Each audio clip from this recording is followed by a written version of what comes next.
Hey guys, time for another story. So I'm at home today, and as you know, all the libraries have been closed down for a month. So now when you see us, you're probably going to see us from our own home. So don't judge the dust. We've been too busy to dust because we've been doing all the awesome programming we do for you.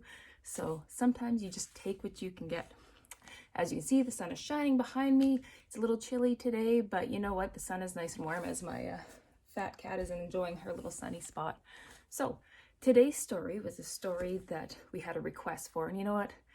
I love requests because I want to know what you want to see. But it is a book that I remember reading as a kid and I absolutely loved it. So maybe today, being at home with your parents, you should see if there's any books from when your parents were kids that they really, really liked, that they thought were funny, or they just remember, or they have memories attached to them, and talk about that. Talk about the cool stories and the stuff that they remember from being a kid, right? So today's story is But No Elephants by Jerry Smath.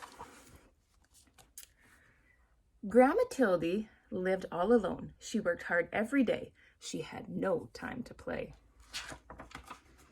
One day, a man came to her house. He was selling pets. "Would you like to buy a canary bird?" asked the man. "Very well," said Grandma Tildy, "but no elephants." Grandma Tildy was cooking stew, and the bird wanted to help, so he sang a song for her, and it made Grandma Tildy happy. That night, they sat down to eat the stew together, and it tasted better than ever before. The next day, the pet man came again. "Would you like to buy a beaver?" he asked. "Very well," said Grandma Tildy, "but no elephants." Grandma Tildy needed firewood, and the beaver wanted to help, so he cut wood with his sharp teeth. That night, they sat in front of a warm fire.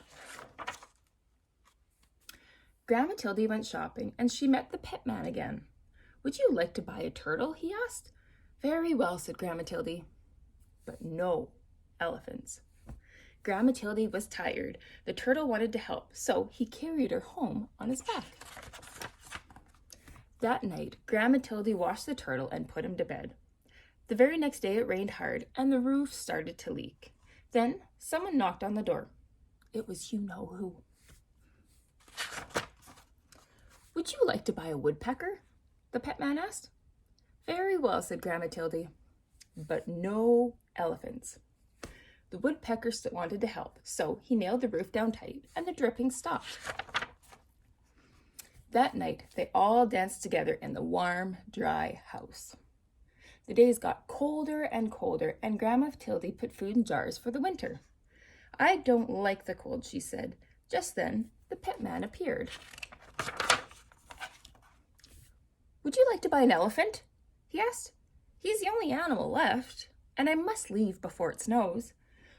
"No, no elephants!" shouted Grandma Tildy, and she went back to her work, and the pet man left. But the elephant stayed. It started to snow, and it kept on snowing. And snowing, and snowing, and snowing. "No elephants," said Grandma Tildy, but the elephant would not go. They could not see the elephant now, but they could hear him crying. They felt sad. "Very well," said Grandma Tildy. "You may come in." The elephant was as happy as can be. But the elephant had a problem. He could not get through the door, so they all helped push him inside. "Oh dear," said Grandma Tildy. "I hope the floor is strong. This is a very old house." Outside, the snow kept falling, but inside the house it was cozy and warm. Everyone hoped winter would go away and spring would come soon. That night, there was a terrible crash. The elephant had fallen through the floor. "We cannot fix this," said Grandma Tildy.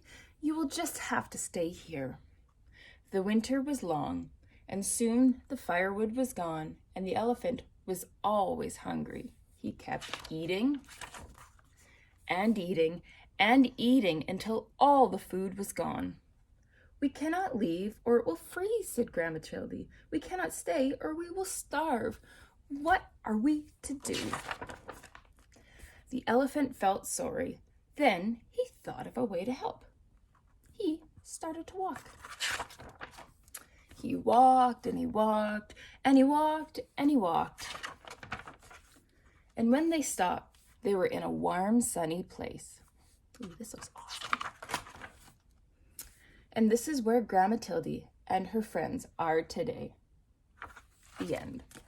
So yeah, just a cute little book. So yeah, ask your mom and dad, see what their favorite stories were growing up if they remember, and if they can find a copy, maybe Grandma's got it hidden somewhere, maybe they can read it to you and you can enjoy it too. Have a great day, guys, and enjoy the sunshine.